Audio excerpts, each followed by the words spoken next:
व्रतों में सर्वाधिक महत्वपूर्ण व्रत एकादशी का माना जाता है।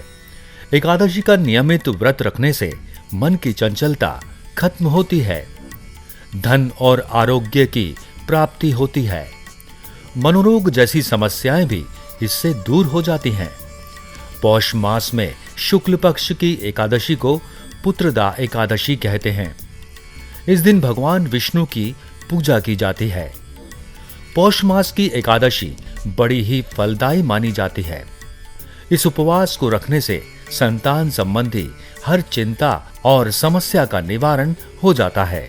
मान्यताओं के अनुसार एकादशी का व्रत करने वाले जातकों को जीवन भर सुख की प्राप्ति होती है और जीवन उपरांत मोक्ष मिलता है। पुराणों के अनुसार श्री कृष्ण ने धर्मराज युधिष्ठिर को पौष पुत्रदा एकादशी व्रत का महत्व बताया था।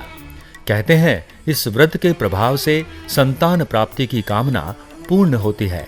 आइए जानते हैं ये व्रत किस प्रकार करना चाहिए। सुबह जल्दी उठकर स्नान आदि से निवृत्त हो जाएं, घर के मंदिर में दीप प्रज्वलित करें, भगवान विष्णु का गंगा जल से अभिषेक करें, भगवान विष्णु को पुष्प और तुलसी अर्पित करें। अगर संभव हो तो इस दिन व्रत भी करें। व्रत कथा का पाठ करें।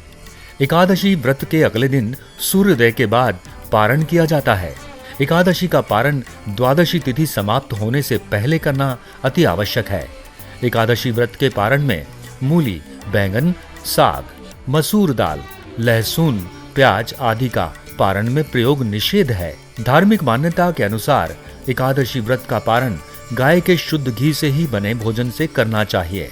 आइए हम आपको बताते हैं पौष पुत्रदा एकादशी व्रत की कथा क्या है। भद्रावती नामक नगरी में सुकेतुमान नाम का एक राजा राज्य करता था। उसके कोई पुत्र नहीं था। उसकी स्त्री का नाम शैव्या था। वह निपुत्री होने के कारण सदैव चिंतित रहा करती थी। राजा के पितृ भी रो रो कर पिंड लिया करते थे और सोचा करते थे कि इसके बाद हमको कौन पिंड देगा। राजा को भाई, बांधव, धन, हाथी, घोड़े, राज्य और मंत्री, इन सब में से किसी से भी संतोष नहीं होता था। वह सदैव यही विचार करता था कि मेरे मरने के बाद मुझको कौन पिंडदान करेगा। बिना पुत्र के पितरों और देवताओं का ऋण मैं कैसे चुका सकूंगा। जिस घर में पुत्र ना हो उस घर में सदैव अंधेरा ही रहता है। इसीलिए पुत्र उत्पत्ति के लिए प्रयत्न करना चाहिए, अर्थात उनके दोनों लोक सुधर जाते हैं। पूर्व जन्म के कर्म से ही इस जन्म में पुत्र, धन आदि प्राप्त होते हैं। राजा इसी प्रकार रात दिन चिंता में लगा रहता था। एक समय तो राजा ने अपने शरीर को त्याग देने का निश्चय किया, परंतु आत्मघात को महान पाप समझकर उसने ऐसा नहीं किया। एक दिन राजा ऐसा ही विचार करता हुआ अपने घोड़े पर चढ़कर वन को चल दिया तथा पक्षियों और वृक्षों को देखने लगा। उसने देखा कि वन में मृग, व्याघ्र, सुअर, सिंह, बंदर, सर्प आदि सब भ्रमण कर रहे हैं। हाथी अपने बच्चों और हथनियों के बीच घूम रहा है। इस वन में कहीं तो गीदड़ अपने कर्कश स्वर में बोल रहे हैं, कहीं उल्लू ध्वनि कर रहे हैं। वन के दृश्यों को देखकर राजा सोच विचार में लग गया। इसी प्रकार आधा दिन बीत गया। वह सोचने लगा कि मैंने कई यज्ञ किए, ब्राह्मणों को स्वादिष्ट भोजन से तृप्त किया, फिर भी मुझको दुख प्राप्त हुआ। क्यों? राजा प्यास के मारे अत्यंत दुखी हो गया और पानी की तलाश में इधर उधर फिरने लगा। थोड़ी दूर पर राजा ने एक सरोवर देखा। उस सरोवर में कमल खिले थे तथा सारस, हंस, मगरमच्छ आदि विहार कर रहे थे। उस सरोवर के चारों तरफ मुनियों के आश्रम बने हुए थे। उसी समय राजा के दाहिने अंग फड़कने लगे। राजा शुभ शकुन समझकर घोड़े से उतरकर मुनियों को दंडवत प्रणाम करके बैठ गया। राजा को देखकर मुनियों ने कहा, हे राजन, हम तुमसे अत्यंत प्रसन्न हैं। तुम्हारी क्या इच्छा है? सो कहो। राजा ने कहा, महाराज, आप कौन हैं और किस लिए यहाँ आए हैं? कृपया करके बताइए। मुनि कहने लगे कि हे राजन, आज संतान देने वाली पुत्रदा एकादशी है। हम लोग विष्णुदेव हैं और इस सरोवर में स्नान करने के लिए आए हैं। यह सुनकर राजा कहने लगा कि महाराज, मेरे भी कोई संतान नहीं है।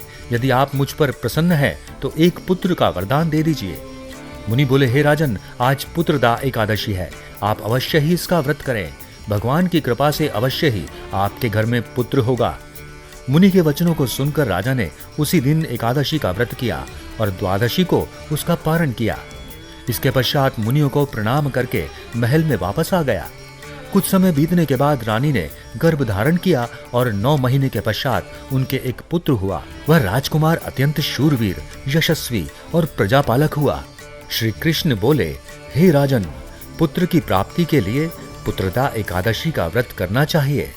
जो मनुष्य इस महात्म्य को पढ़ता है या सुनाता है और सुनता है, उसे अंत में स्वर्ग की प्राप्ति होती है।